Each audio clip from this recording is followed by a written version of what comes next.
This conference will now be recorded. Okay, so again, thank you all to coming out this afternoon to this webinar on COVID-19, return to work, and the ADA. We all know things is a little bit different nowadays, but Les is here to talk to us today about how the temporary changes have been granted by the EEOC during this pandemic, and what employers should know how to keep from inadvertently discriminating against employees with disabilities. A quick bio on Leslie.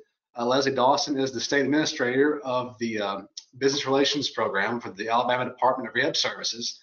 She's responsible for developing and maintaining partnerships with businesses and industries in the state as well as nationally to assist companies with disability and inclusion needs.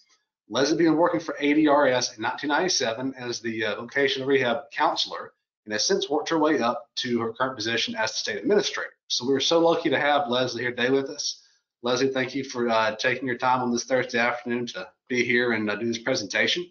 So with no further ado, let me go ahead and sign Leslie as the presenter, and I'll let her take over. Okay, great. I'll wait for that, and I'll pop up the presentation. Let me know when I'm ready. You should be good to go. Okay, let me start this.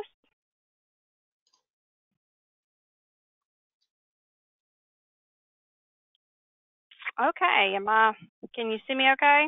See the screen okay? Yep, you're live and rolling. Great, all right. Appreciate the opportunity to be here with you guys today, and this has definitely been a unusual new experience for everybody, so including the EEOC when it comes to Americans with Disabilities Act and returning to work. So if you guys have any questions as we go along, feel free to put them in the chat, and I'll try to keep a watch on that and answer those as we go. I think you actually learn the most when you have a real situation. And if I don't know the answer, then I will jot it down and try to get that for you as well.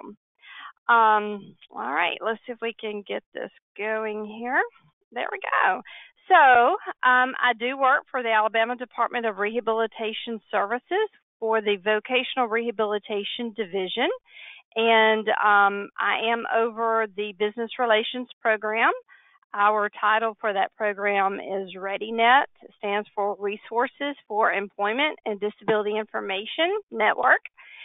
We have been providing services and partnering with Alabama businesses for over 30 years.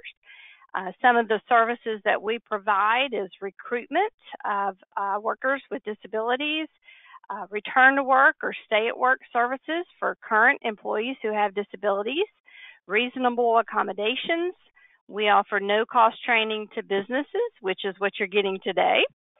We also have access to some financial incentives for companies who hire individuals with disabilities or put accommodations in place.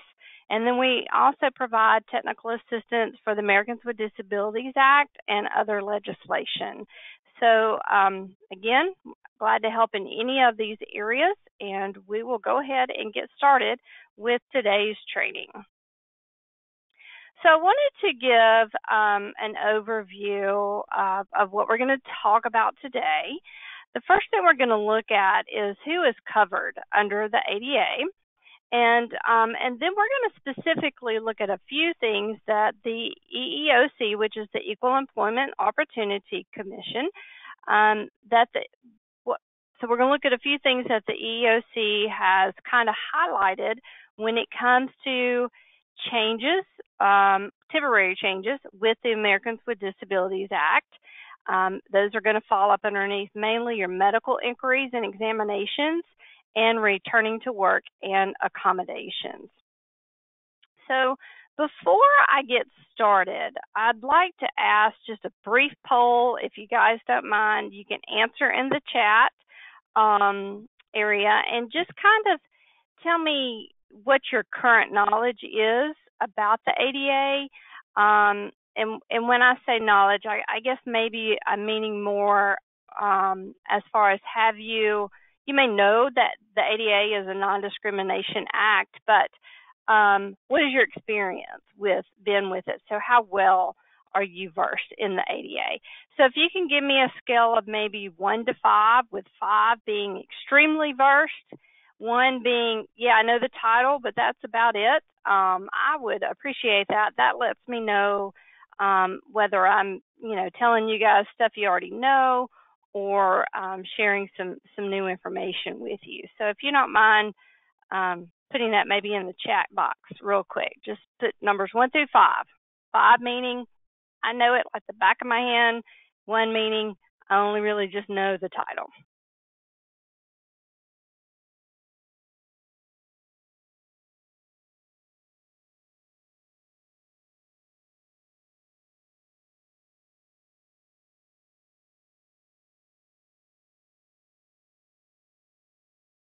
Okay, I think we got a good response. I think that what I've got planned for you guys today will not be too much information, but it will also not be information that you probably have a really good, firm understanding of. So we will go ahead and get started. So before we begin, I do want to point out that ADA Title I, which is for employment, the Americans with Disabilities Act has several titles. Some cover access to public buildings. Some of the titles cover telecommunications and so forth. The Title I of the Americans with Disabilities Act covers employment. And the main purpose of the Americans with Disabilities Act, or ADA, and actually it's ADAAA because it's really the Americans with Disabilities Act and amendments, but I'm just going to call it ADA from now on to keep things short. But the main purpose of ADA is to prevent non-discriminatory action in hiring, firing, and access to employment and benefits of employment. So ADA is not an affirmative action law. Basically, it's just non-discriminatory. And recently, what the Equal Employment Opportunity Commission has put out is a statement about the changes that they've made to ADA in light of COVID, basically. And their statement verbatim on their website is that the ADA and the Rehabilitation Act rules continue to apply, but they, I'm sorry, let me move my screen over some. I can't see the whole screen. I'm going to reduce my chat here. Sorry about this.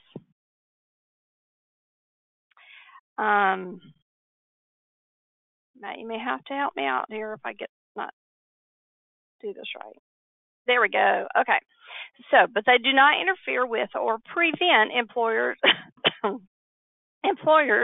from following the guidelines and suggestions that are made by the CDC about steps employers should take regarding the coronavirus. So basically what they're saying is any guidelines, any suggestions made by the CDC or public health authority are going to trump some of the aspects of the ADA. And the areas that this is really going to be applicable in are disability-related inquiries and medical examinations for applicants and employees. And it's also going to be applicable in the area of excluding individuals with disabilities from the workplace or interfering with their ability to work. And it's also going to be applicable when it comes to reasonable accommodations during a pandemic. So we will go ahead and get started. Oops. All right. So the first thing I want to point out is who's covered as an employer, because it's important to know that if you have 15 or fewer, or I guess you could say 15 or more employees, in each of the 20 or more calendar weeks of the year, you are covered as an employer under ADA. So you are an ADA-covered employer. So if you have fewer than 15 employees, you are not covered. You don't have to necessarily worry about the ADA as far as the legal implications of it. However, you can certainly choose to practice and follow the ADA guidelines. This does include private sector and government entities, And also excluded from the ADA are tax-exempt private membership clubs, Indian tribes, and religious entities, although, again, those excluded entities are absolutely able to follow the guidelines if they so choose. Now, I will point out that Section 503 of the Rehabilitation Act of 1973 does cover federal contractors, and therefore they do have to follow the same things that are set forth in the Americans with Disabilities Act. So if you are a federal contractor and you have fewer than 15 employees, you're still going to have to look at reasonable accommodation and non-discrimination. So when we talk about who is covered as an individual with a disability, we need to look at the definition of a disability that is found within the Americans with Disabilities Act.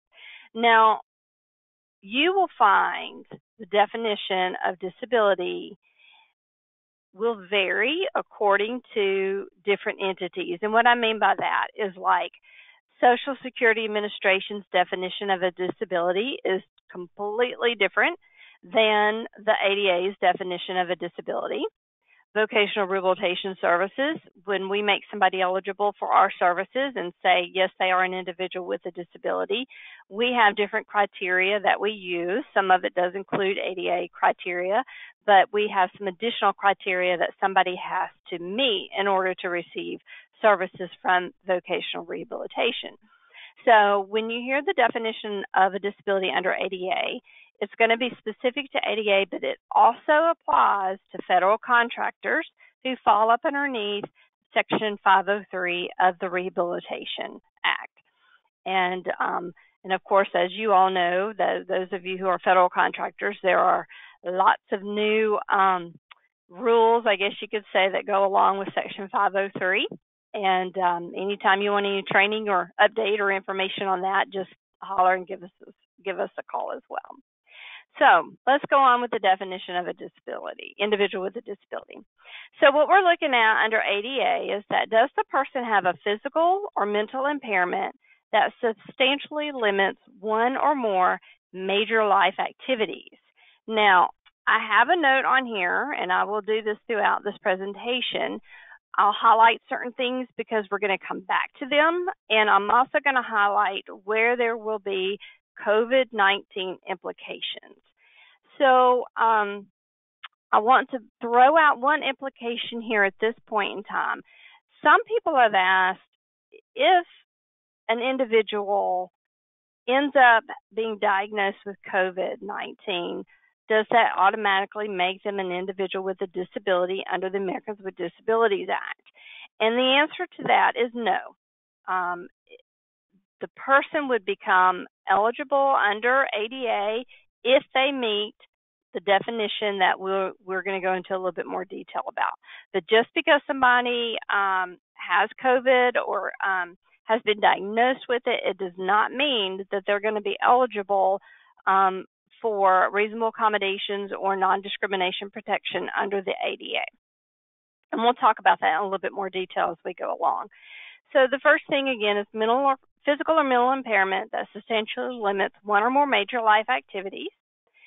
The other individuals who are covered under the Americans with Disabilities Act are individuals who have had a record of one of those impairments, individuals who have been regarded as having such an impairment, and then there's associative discrimination, and I'll talk about that as well. So very briefly, and we can provide these slides to you guys right after this training is over, but when it comes to physical or mental impairment, basically it's going to cover almost anything that relates to the body or mentally or psychologically with a person. When the Amendments Act came out in 2000, what the Amendments Act did was really expanded that definition of a disability. What was happening before the Amendments Act came out is that the Department of Justice said, you know, we feel like ADA is not being focused. The focus of ADA by employers is not quite what we had in mind. They wanted employers to be more focused on reasonable accommodations and that interactive process of discussing the need for a reasonable accommodation. But instead, what was happening is the focus seemed to continue to fall on, hey, this person isn't even covered under ADA, so therefore nothing has been done wrong and we did not discriminate because they didn't meet the definition of an individual with a disability. So therefore, the Department of Justice said, well, we will fix that, and we are going to expand this definition, and basically it's going to cover anything and everything that you could think of that has to do with physically or mentally with the body. So when we go to substantially limits, this is kind of a little, I guess there's a lot of leeway within the law when it comes to substantially limiting. And what the EEOC comes in and explains is we want the substantial limitation to be looked at very broadly.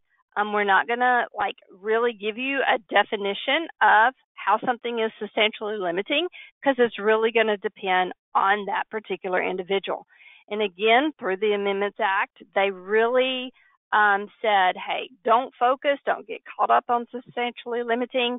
It does not require an extensive analysis. And also, they looked at the duration of the impairment, and they said, you know what? The duration does not impact substantially limits.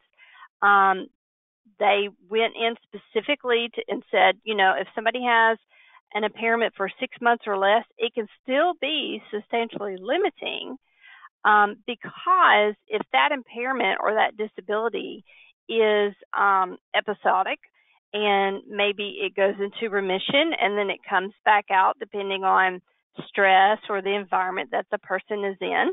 So that's what they mean by the duration of the impairment doesn't impact substantially limits because somebody may have problems for 3 months.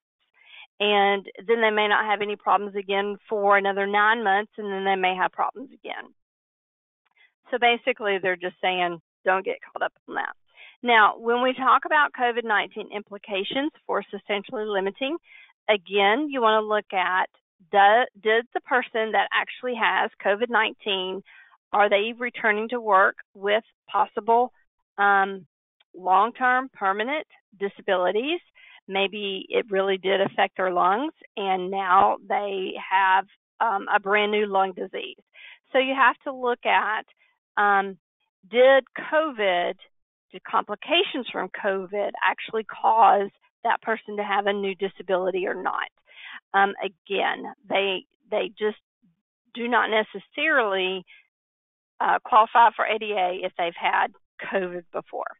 And then we're going to talk about persons who are at risk for complications due to COVID, and I'm going to cover that in another slide, so I'm going to move forward on that one.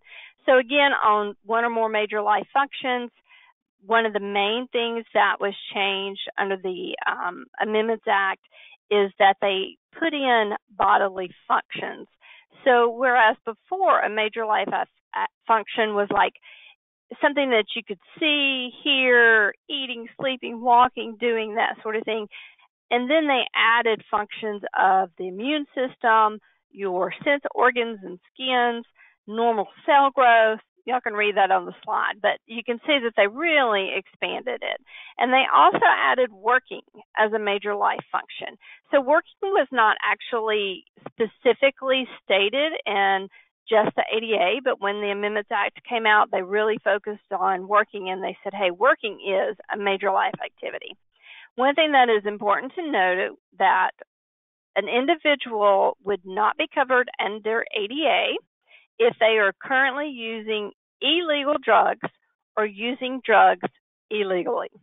And now somebody who has a drug addiction or an alcohol addiction may be covered under ADA, but if they are actively using illegal drugs or using drugs illegally, they're not covered. And I always just like to add that in because I always get that question. Anyway, so let's talk about a record of impairment because this is going to come into play further on when we talk about direct threats. So A record of impairment simply means that somebody has a history of having a disability. Maybe they were misclassified as having a substantially limiting impairment, and an employer may have found out about a prior disability, even if it was misclassified, and then let's say that they discriminated against that person and did not hire them because they thought or they saw that there was a record of an impairment and they assumed the person would not be able to do the job prior to actually having that interactive process to ask the questions as to whether or not the person could do the job. So when you talk about record of impairment, the focus is going to be on is how that person was treated because of that perceived disability. Were they not fired because of that? Were they terminated, or were they demoted? And again, it's always important to have that interactive process. Now, if somebody has a record of impairment but they don't have any substantial limitations, they're not going to need any reasonable accommodations. So, especially if the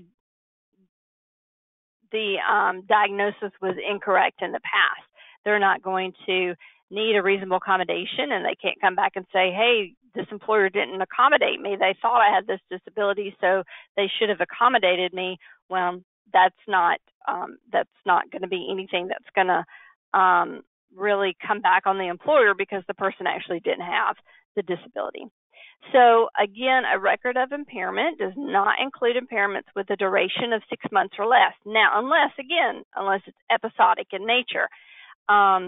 This means, and this is that COVID implication, that if somebody has COVID and they're only sick for 12 weeks or less, that does not mean that they necessarily have a disability, unless, again, COVID causes limitations due to complications and it causes that permanent disability. So we're going to talk a little bit about associative discrimination when it comes to COVID. Basically, associative discrimination means that if you're interviewing somebody and they bring up in the interview that they have maybe a child with a disability or their spouse has a disability, and you decide not to hire them because they do have a child or a spouse with a disability, that could be seen as discriminatory under ADA. And again, a COVID-19 implication is if you have somebody that comes in and they're applying for the job and they're like, hey, my mother has, the coronavirus right now. So there is going to be a little bit of a change when it comes to associative discrimination under ADA if somebody actually has coronavirus, but not necessarily if they are associated with somebody who has coronavirus. And we're going to talk about that as well. All right. So the last thing that the ADA says is that the person must also, in addition to having a disability and meeting the definition of a disability, they must also be a qualified individual. And what they mean by that is that they must satisfy the prerequisite skills or the required skills for the job, meaning they have the experience, they have the education. If there's any other certifications required and so forth, they need to still have those things in place. And the other part of a person being qualified to do a job is that they can perform the essential functions of a position according to job standards. And again, essential functions could fall up underneath actually performing the job duties or meeting productivity requirements or quality of work requirements. But you also have to look at reasonable accommodations. So can they perform the essential functions of the job with or without a reasonable accommodation? And this is going to come back up. So that's why I've got those two particular sections of the slide highlighted. So just keep in mind essential functions and reasonable accommodation when dealing with is somebody qualified for a job under ADA. So when I was talking to you earlier about the areas that COVID actually has more of an impact in, one of those areas is medical inquiries and evaluations. So first of all, let's quickly define what a disability-related inquiry is and what a medical examination or evaluation is. So basically what the Equal Employment Opportunity Commission says is When it comes to disability-related inquiries, and those are basically just questions, they want to know, does this question elicit information about a disability? Now, keep in mind, I'm giving you the ADA, the current ADA guidelines, and then in a few minutes, I'm going to tell you the changes that have been made to these guidelines because of COVID-19. And so I'm going to highlight that shortly, but it's important that you understand the current guidelines in order to understand the changes to those guidelines. So again, disability-related inquiries. So an example of a disability-related inquiry would be asking somebody if they have an immune system that is compromised. So this question is not allowed because a weakened immune system is associated with cancer, HIV or AIDS, or autoimmune disorders, basically, if somebody's taking medication that suppresses the immune system. So if coming right out and asking, hey, do you have, an immune system that doesn't work very well, you can't ask that question. But if you can, you are allowed to ask questions about symptoms of a cold or seasonal flu, because that does not elicit information about a particular disability. And a lot of times people ask us, well, if we're interviewing somebody, what's a legal question? And a legal question that you can ask somebody is, do they have any issues performing the essential functions of their job with or without a reasonable accommodation? And the reason why that's pretty much the only legal question that we all actually offer to companies is because the answer to that question does not actually elicit a response about a disability. So if you ask that question to somebody, hey, you saw the job task, the essential functions of the job, can you perform the essential functions of this job with or without a reasonable accommodation? And if the person says yes, then what do you know? All you know is they can perform the essential functions of the job. You really don't know if they can do it with or without a reasonable accommodation. And if the person says no, they can't perform the essential functions of the job, again, all you know is that they can't perform the essential functions.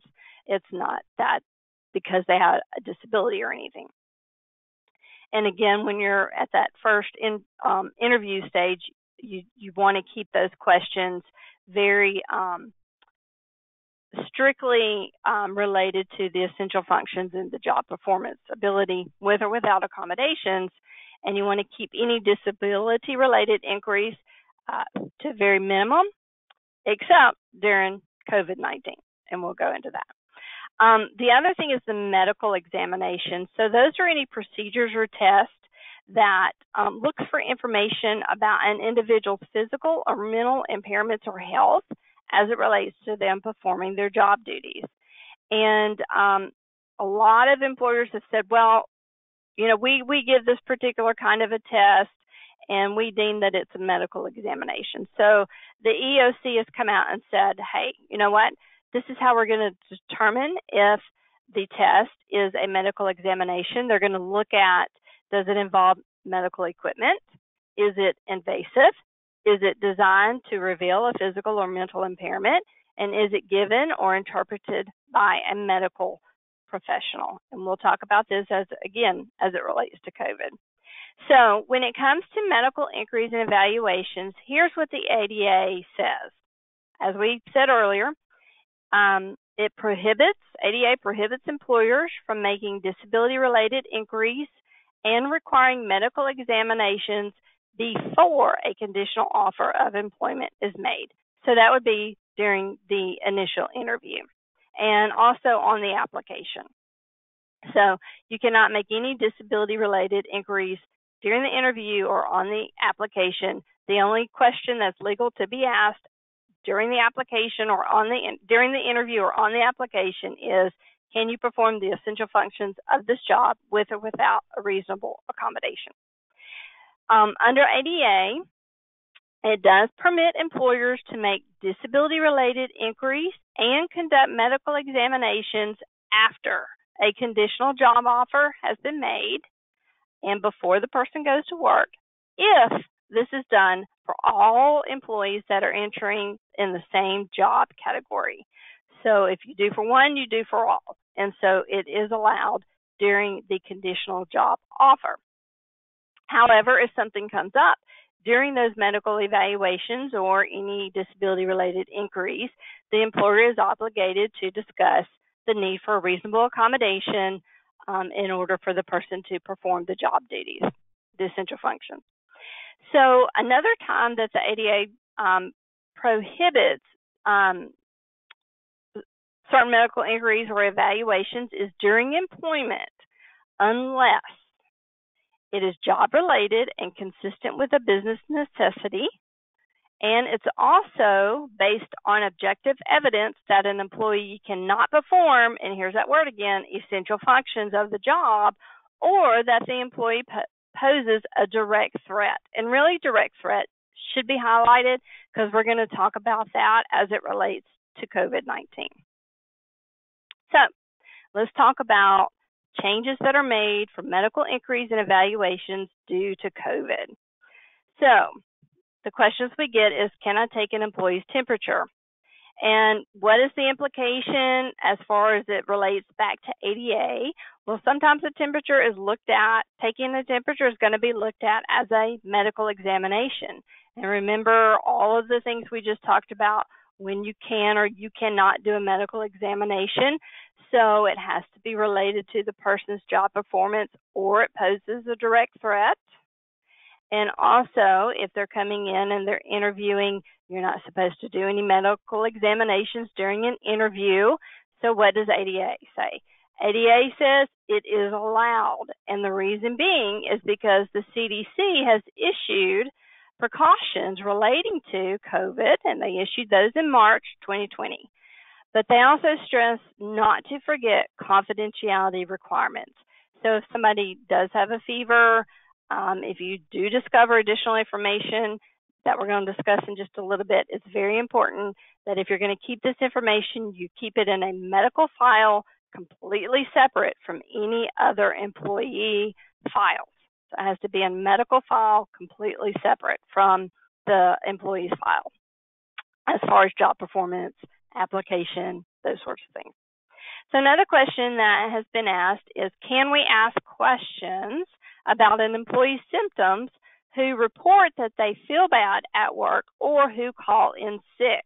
Now, again, remember, under ADA, the only questions that can be asked are ones that do not elicit a disability-related response.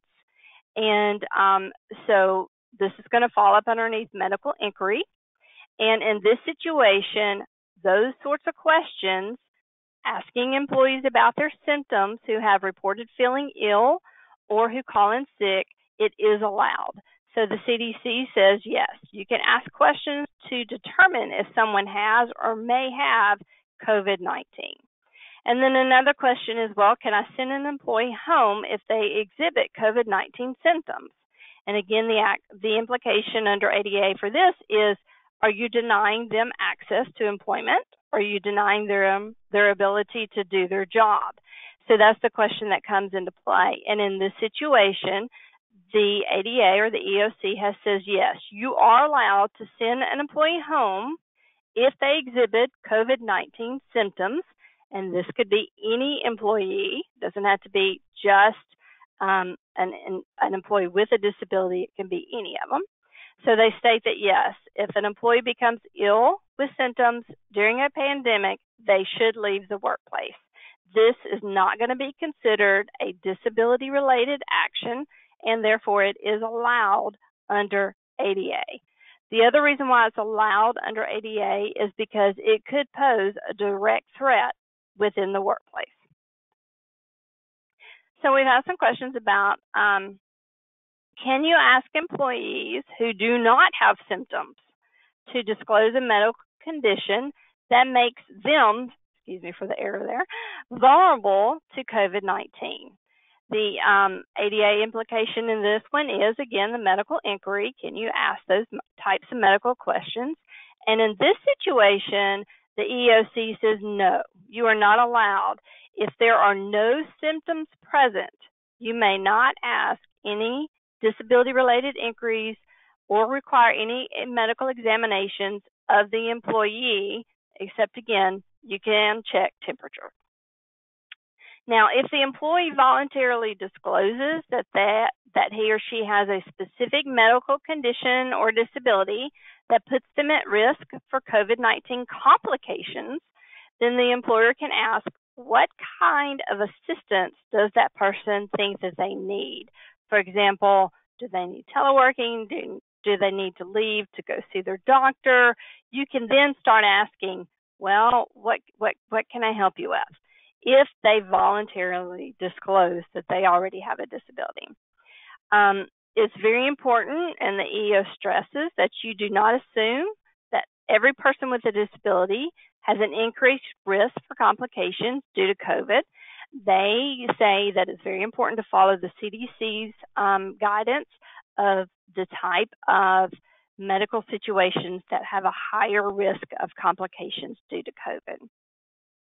Now, if a local, state, or health official feels that a pandemic becomes more severe and that a direct threat is obvious, then the employer can make disability-related inquiries or require medical exam of those employees who do not have symptoms in order to identify those who are at high risk for influenza or for COVID. Now, I will go ahead and tell you that the CDC has already issued that, yes, COVID is a direct threat, and therefore, at this particular time, until the CDC changes this, and this is a very fluid decision by the CDC, but at this particular time, if you feel like you have somebody in the workplace that you know meets one of those CDC criteria, and that is age and additional health issues, and I've got those listed on another slide coming up, that you can ask them about, if they need anything, if they're going to maybe need to telework, various things like that. So you can go ahead and start that discussion now. Before, when I said that it did not allow, ADA does not allow, that's like if there is no direct threat and no direct threat has been issued by the CDC, maybe it's the seasonal flu. Maybe there's just an outbreak of a H1N1 virus or something like that. Hasn't quite reached the direct threat level, but maybe it has still been determined to be a pandemic. Then you still can't ask questions about, that person's needs, if they, need a medical exam, again, unless a direct threat has been issued. And in the case of COVID-19, a direct threat has been issued. So another question is requiring employees to adopt infection control practices and wearing personal protective equipment. So the implication of this is maybe access to benefits of employment, or actually just access to the employment environment. And right now, the EEOC says this is allowed. You can absolutely require your employees to adopt infection control practices and wear personal protective equipment. One thing that's very important to keep in mind, that if the person has a disability, maybe they have certain allergies to latex gloves, or they have to have special gowns because of a disability, that the employer must provide a reasonable accommodation and provide those items for the employee, since they are requiring the employee to wear that or use that at work. One last question on medical inquiries and evaluations is, as far as requiring employees to get a vaccine, regardless of a current medical condition or religious belief during a pandemic. And of course, I know there is no COVID-19 vaccine, but, if flu time comes around and, we have our insurance company comes here and they give us all flu shots. The question is, can a company require that all their employees, regardless of their medical condition, be required to receive a vaccination? And the answer to this under EOC and for ADA is that no, that is not allowed. You do not have to require a person with a disability to receive a vaccination, and that would be done as a reasonable accommodation. Okay, so we've talked about medical inquiries. Now we're going to talk about with or without reasonable accommodations. So when we talked before about a qualified individual with a disability, if they're a qualified employee, they can perform the essential functions of their job with or without a reasonable accommodation. And I'm going to go through these slides pretty quickly because I know we're running a little short on time, and I want to get to what COVID says about reasonable accommodations.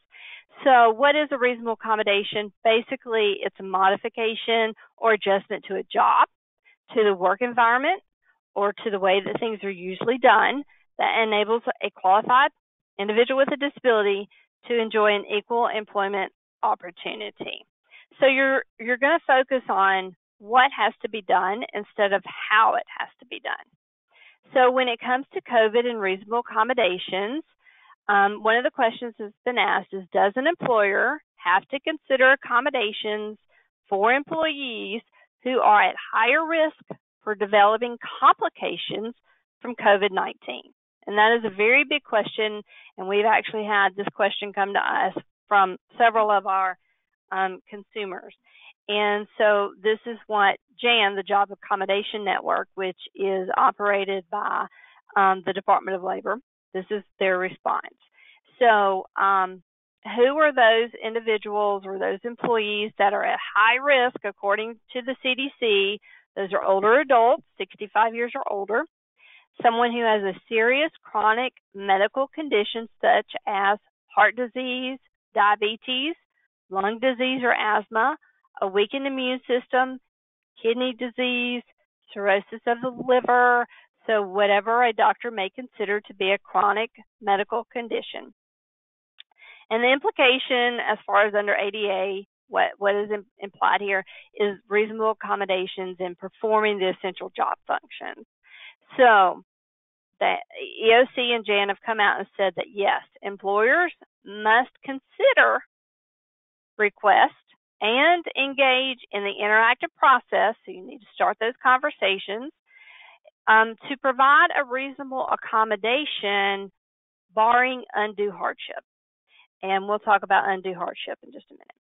So it is important to remember that the employee must have an actual or a record of a disability. So remember we talked about earlier who qualifies under ADA as far as the definition of a disability. Do they have that physical or mental impairment, substantially limiting one or more major life activities? And do they have the record of a disability? So they may have not asked you for an accommodation for issues from maybe asthma. Maybe they've never even brought it up to you as an employer. But I think it's very important that they have that record of a disability. You need to start that interactive process of discussing what would be a reasonable accommodation. Again, as we mentioned earlier, coronavirus alone may not be considered a disability under ADA. It just depends if they have limitations as a result of having had the coronavirus. Also, caregivers of individuals with disabilities, they may be associated with a person with a disability, but they are not entitled to workplace reasonable accommodations. And so I've had that question before about, I have a mom, she has a child, blah, blah, blah. How do we accommodate that? And I said, you don't accommodate it, because the person themselves has to have the disability in order to accommodate it. So a caregiver would fall up underneath Family Medical Leave Act and the FFCRA that was just passed. So as far as legal obligations for a reasonable accommodation, so when somebody comes to you and they ask you for a reasonable accommodation due to having a chronic medical condition that would complicate things if they that would cause complications if they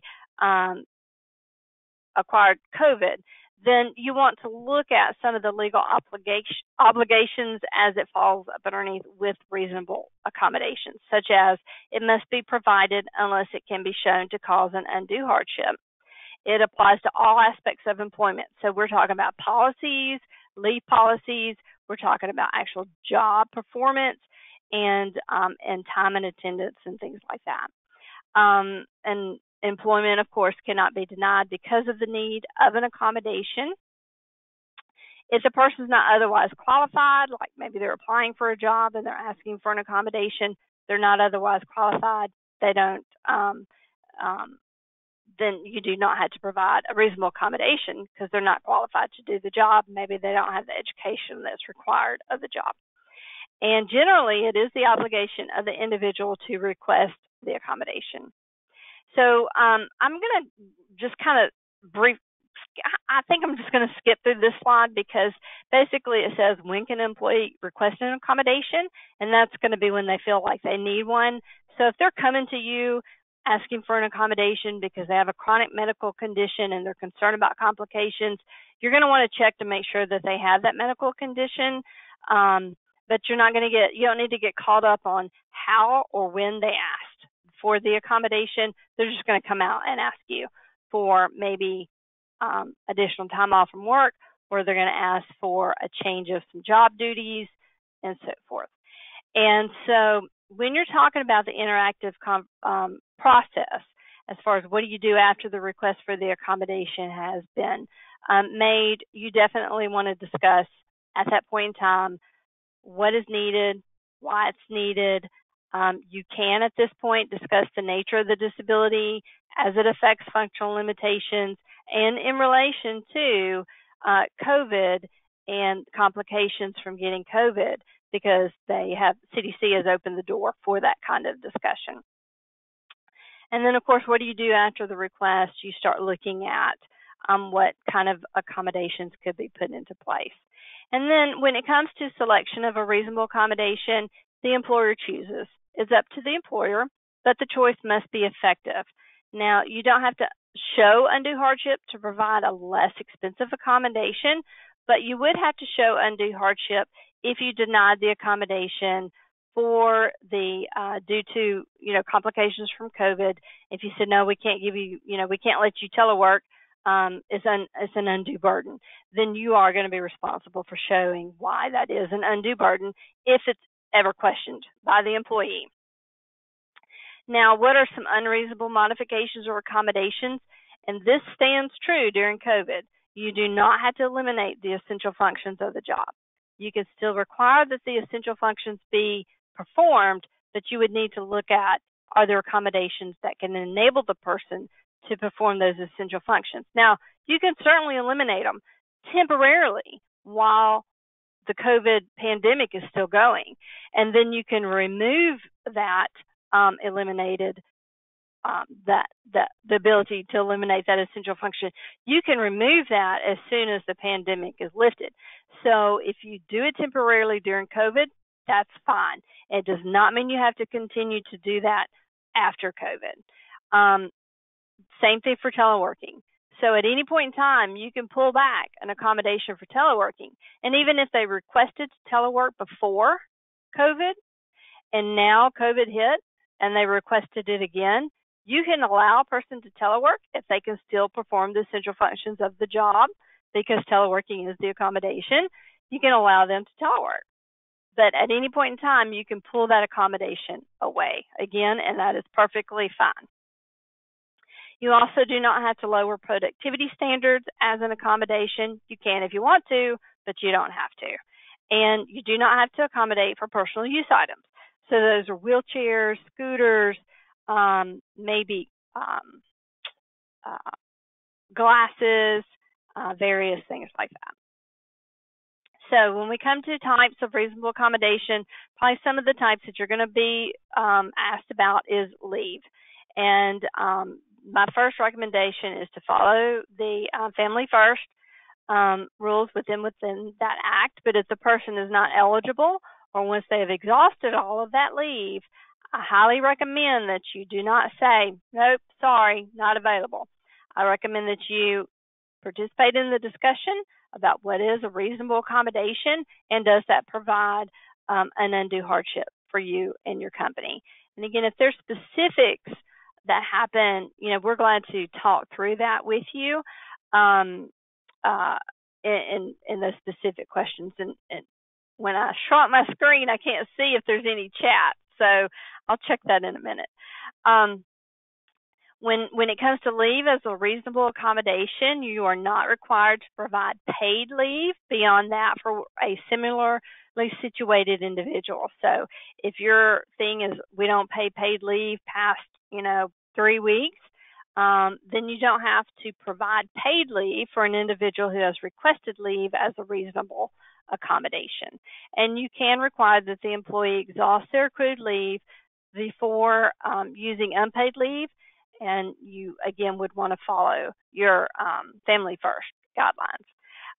Automatic termination is not permitted. And there was a company up in North Alabama that was just fined by the EEOC because they had a policy that said, if it was a time and attendance policy, and it's like after so many absences, you were just automatically fired, whether you had a disability, requesting accommodation or not. It was just a blanket policy. And the EEOC came in and said, automatic termination is not permitted. You have to consider the person's disability before you terminate due to time and attendance. So as far as holding a job open, there are some things that come into play with holding a job open. So if somebody's asked for additional leave and then they're ready to come back to work, these are some things that can be followed. Again, for time, I'm going to let y'all read these from the slides afterwards. But this would be some of the things that are allowed or not allowed under ADA. And then when we talk about a modified or part-time schedule, that just basically means you can adjust arrival or departure times. You can provide for periodic breaks. You can alternate when functions are performed. And yes, you can consider it a part-time or modified schedule, even if it's not provided for other employees. And then, of course, reassignment. I'm not going to go into that because I don't know that we're really going to see a lot of that during COVID, although you might temporarily have to reassign somebody to a different position if because of their disability, they're going to have complications if they get COVID and they don't need to be like in that first line of the public coming in or something. So let's talk about undue hardship real quick. An employer is not required under ADA. They are not required to make a reasonable accommodation if it would impose an undue hardship on the operation of the business. So what does that mean? It means a significant difficulty or expense, and you have to be able to prove that it was significantly difficult to get that accommodation, or it would be a very high expense for that accommodation. Factors that are considered within using undue hardship as a reason for not providing a reasonable accommodation. They're going to look at nature and the cost of the accommodation. What are the financial resources for that company? Are you part of a bigger company? They're going to look at that as well. They're going to look at the number of employees available to do particular job tasks. That's very important. So if you only have one person to do a job task and they're saying, I can't do this anymore, it may then be an undue burden to allow them to telework or not do those tasks during this particular time. They're going to look at what is the effect of the accommodation on the company. They're going to look at your number, type, and location of facilities, and then the geographic separateness. How far are you away from other offices that are similar to yours? If an undue hardship is due to financial constraints, the individual with a disability or another agency can purchase the accommodation. And if that can happen, then the individual should be allowed to use the accommodation. The ADA does require a maximum effort on the part of the business to try to eliminate or find something else before you say we cannot accommodate due to an undue hardship. And then let's talk about direct threat. So we'll close up everything with direct threat. And as I've mentioned, the CDC has already said that COVID-19 does cause a direct threat within the workplace. So therefore, they are automatically giving you the information and the details that you need to show that COVID-19 is a direct threat. So if you're saying, hey, I don't want you to come into work because it's a direct threat, or if you have interviewed somebody and you were just about to hire them, you can rescind that job offer if they have COVID-19 because it could be a direct threat at that particular time. But this is what they're going to look for direct threat. There has to be a significant risk of substantial harm.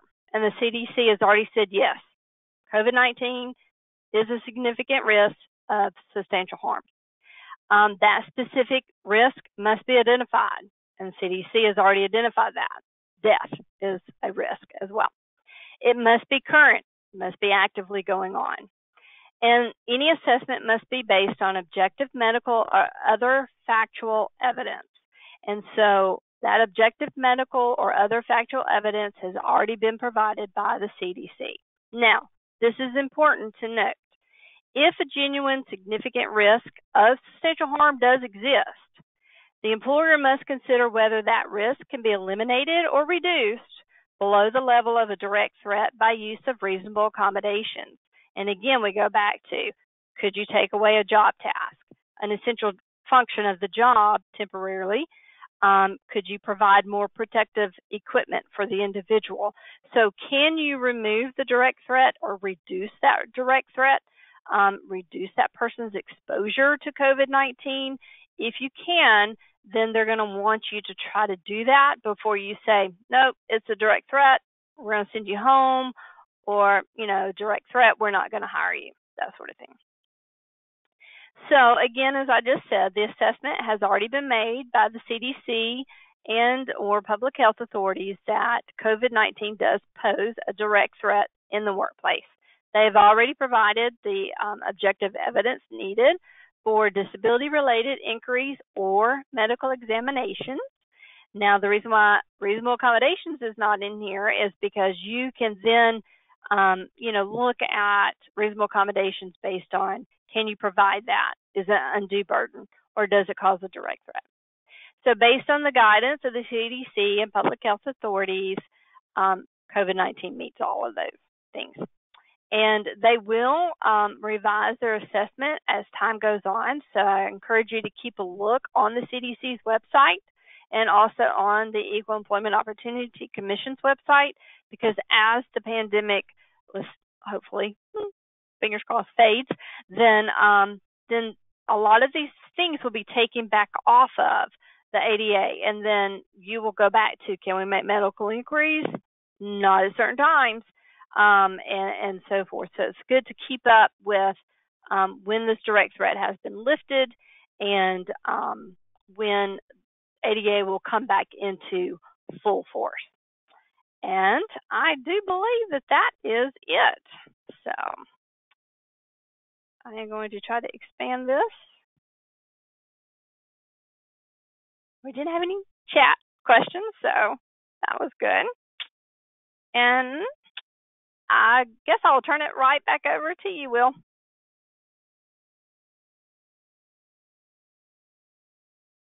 Okay, there we go. Thanks, Leslie. I had to unmute myself and get back to the webcams. Let's see. Oh, well, we have a comment, not a question. Sean Moore says, "Great job." So, thank you. Thanks a lot, Sean. Do you have any questions at all for Leslie right now, or anything about this that she could possibly help answer for you guys? We're still a lot on the calls. I expect there to be some questions at some point, but while we're waiting on some more questions, possibly, just really quick, again, if you happen to tune into this webinar a little late after I covered it, this was available for SHRM PD secret or continuing education units for 1 hour. If you're interested in getting a survey and getting that certificate, just email me. Let's see, my email, I'll put it here in the chat for us.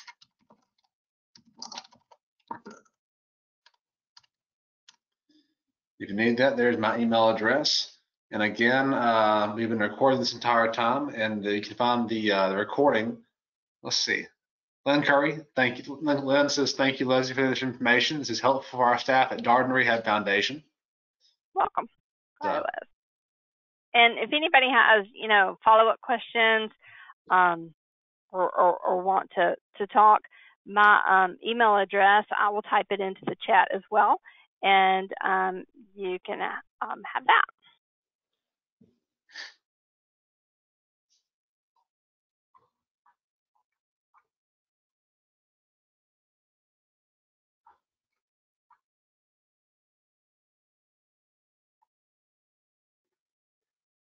I'm also going to give you my phone number. Fantastic. Thanks, Leslie. So now if you're on the call, that's Leslie's email address and her phone number. So if you want to ask questions during the webinar, you can call her or email her there. But in wrapping up, if you have any more questions, I'll turn off the recording here in a second. Just want to say thank you so much, Leslie, for taking your afternoon to join us and do this presentation. Really appreciate you and helping get the word out there. I'm going to turn off this recording for us.